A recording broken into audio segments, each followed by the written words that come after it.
Hi everybody, I'm Joe. And I'm Mary. And we're Book Buds. Today we're doing a tag. It's kind of like the wrong time for this tag. It's called the quarter year crisis tag, but we were just tagged. So we figured let's jump on it and do it. We're at our halfway point, so our questions are going to be skewed, but who cares? A little late, but it's That's right. We were tagged by Cliff's Dark Gems, and the original tag was by Royson's Reading. So here we go. Number 1, how many books have you read so far this year, Joe? 23. I'm at 55.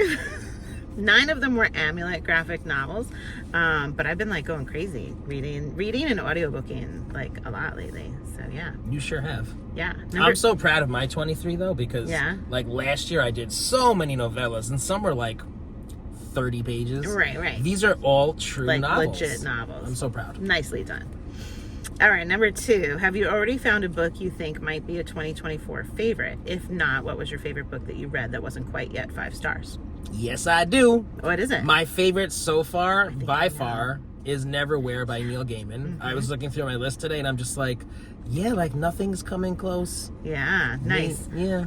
I don't have like a shining star, like this is the book, but author-wise, I have really been enjoying Rebecca Yarros, and I started reading all of her earlier work after reading Fourth Wing and whatever, because I wanted to see what her romance stuff was like, and I love it. I love all her characters. I just love the stories. Steamy bits. I'm enjoying the steamy bits. I'm enjoying it all. They're very fun and happy, and I'm happy when I'm reading them. Good. So, yeah. Number 3, any 1-star books or least favorite book of the year? So I have one star book. Okay, which one was that? Sea Sparrow by Kristen Cashore. I'm so sorry. Terrible.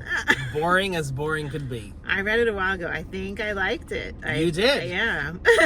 But you told me before I started reading it, don't expect anything great. Yeah. You did tell me that. It wasn't a fantastic book. Yeah. I just love getting more from that author because I really enjoyed the Graceland series. But it wasn't a shining star. I recognized that. But I was happy. I was content and happy, and I tore through it when I read it. Yeah. But that was like last year. Yeah. Yeah. All right, my 1-star, don't hate me people, it's a Stephen King book. It happens. I'm not even going to rate it because I didn't truly read it. I DNF'd it pretty quickly. Right away in the beginning, the man is like, he sprays ammonia in the dog's eyes to like hurt him, you know? And then he gets mad that the dog bites and tears his clothing. And he starts beating the crap out of this dog. And I'm like, I can't keep going. Like, I'm sure the book was a good book. I was just The Dead like, Zone. The Dead Zone. The Dead Zone. Yeah, I couldn't, you know. I feel like that's a favorite of people. Maybe, but after here, I'm like, oh, I love all my Rebecca Yarros. I'm like, why am I reading this? Stephen King? Yeah. That doesn't it was on my banned book list that I was selecting of banned books to read, and that's why I was going to do it, but I quit that. All right, next question. Most read genre so far? Okay, we got 10 fantasy books. Yeah. Yeah, and then 8 thrillers. Okay, I didn't count, but I just know that it's fantasy. Okay, yeah. We're aligned there. Number 5, a book that surprised you.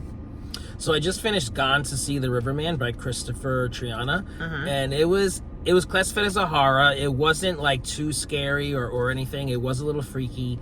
A lot of stuff happened in that book, and I'm gonna do a review on it, like a full-length video. It was crazy, gross, nasty stuff. Shocking stuff. Not expected. But, yeah, I was just like, oh, some of the details in it. I'll tell you later, guys, but it was crazy. Okay, the book that surprised me was Princess Academy by Shannon Hale. So this is like not at all like your book. The reason it surprised me was I was telling somebody how I read the Selection series and I really enjoyed it, and it was like, you know, Prince picking somebody to marry, blah, blah. And I felt like I was describing myself in such like a juvenile way. And then they said, oh, you should read Princess Academies. And I'm like, oh my God, like what kind of recommendations am I getting right now, right? So I was expecting it to be like just stupid and for kids and whatever. And it was a younger read because like the main characters were younger. But I loved it. It was really good. It was these kids that lived off in like a like a mining area, and the people from the kingdom they never saw them. It was so far away, they didn't travel to do anything like that, but they had said like that year they were going to be selecting the princess from their mining region for whatever reason. And like, you didn't really have any clear magic in the area, but the people that went off and worked in the mines had some way of communicating to each other when they were in the mines. If like a disaster was going to happen, they would almost like sing or something in the mines. Okay? Oh yeah. And so when these girls go off, they're being like treated very poorly by a woman who's preparing them to meet the future king and prince or whatever. And it almost had like a Matilda vibe, where like, you know, the nasty woman is like beating these kids into submission. And they ended up turning to this mining communication style to try and like connect with each other and like rally and escape and like call the folks from their town for help and everything. It was just so good. I really enjoyed it. And there's more books to it. So I plan on going back and reading other ones from it. It was a great read. Really good. Nice. And it surprised me. Yeah. Wasn't expecting to like it that much. Okay. Number 6, a book that came out in 2024 already that you want to read but haven't read yet. Yes, the new Ruth Ware. We like Ruth Ware, or, you know, sometimes. One Perfect Couple. It sounds good. It's about 5 couples that are, like, competing on a reality TV show, and they're stuck on this remote island when a storm comes and, like, life and death situations. But I have a feeling that it's not part of the reality TV show. It's, like, it, like, just happens as they're maybe going to compete on the island. You know what I'm saying? So, yeah. Cool. Like, reality TV gone wrong. All right. And that already came out? Yeah. Cool.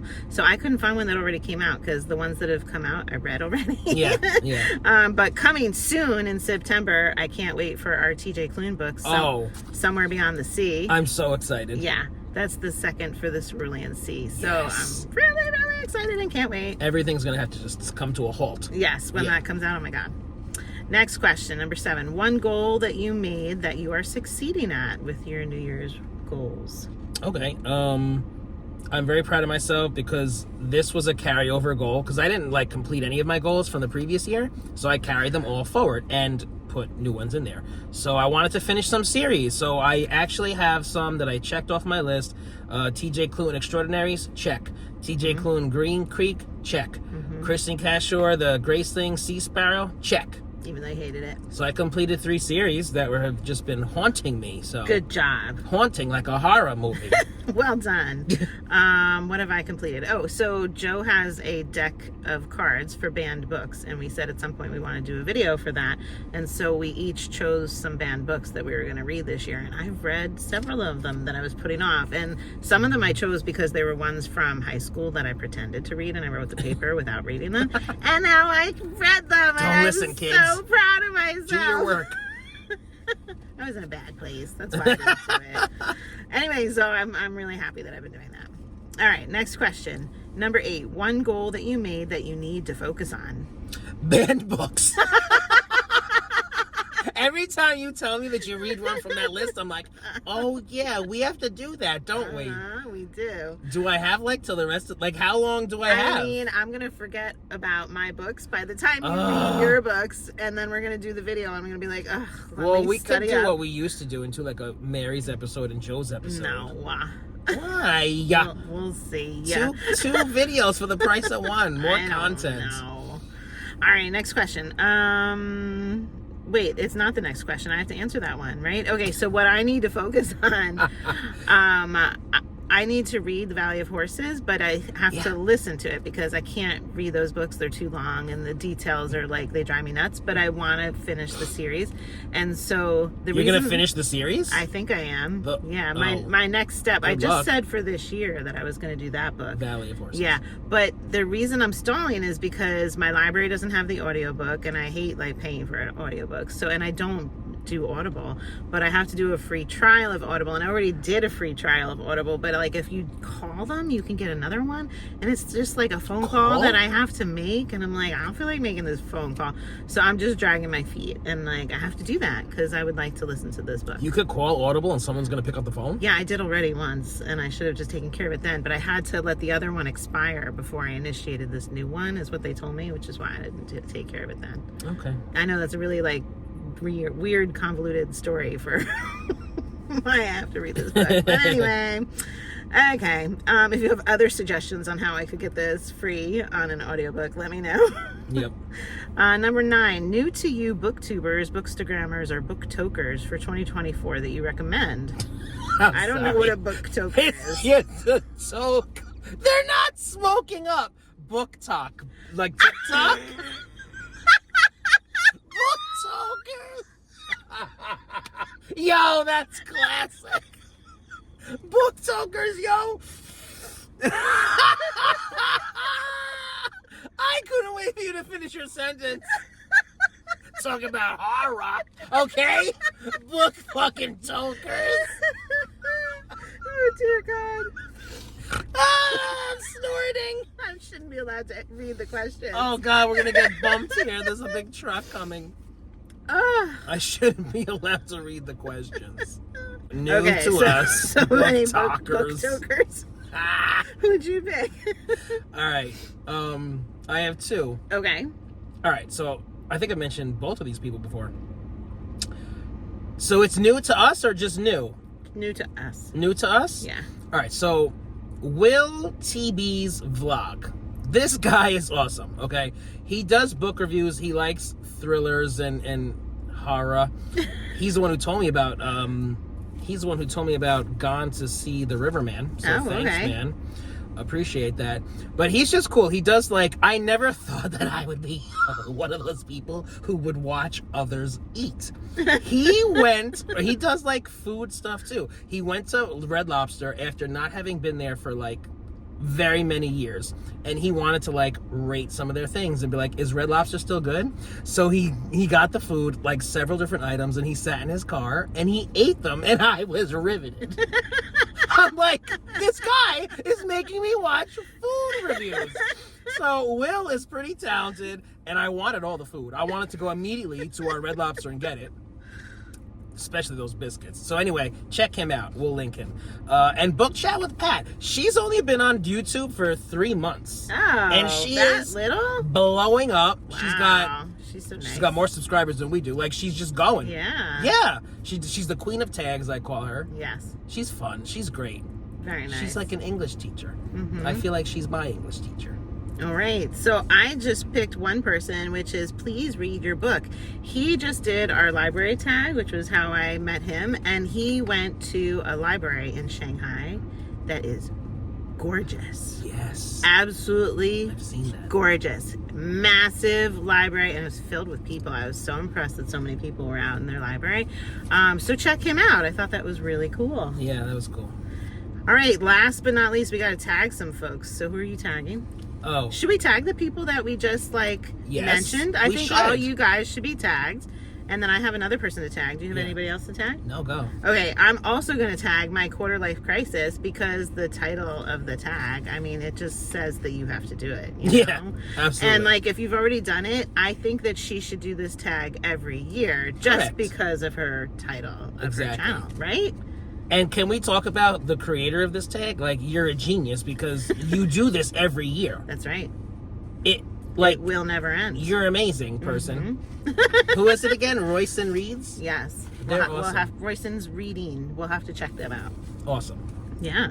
So that's it, guys. Let us know how you would answer some of these questions. And if you're enjoying Book Buds, give us a thumbs up. And share us with your friends. And subscribe to our channel. Book Buds! Aren't tags so much fun? That was a fun one. I think we did really good. Of course we did. I have to just say, I love the way you said horror. I don't know if you heard yourself say it. Horror? You were like, horror. Horror. There was some kind. Say it again. How would you say that word? A horror movie. Horror. That's how I say it. Say it again. Horror movie. Horror. What are you laughing at? Horror. There's an R. Horror? That sounds really weird. Horror. It's a horror movie. Horror. Horror. Listen. We live 25 minutes away from each other. I'm from New York City. I'm not from the city. You didn't grow up in the city. Well, I was very close. I was there every weekend. Oh my God. Horror.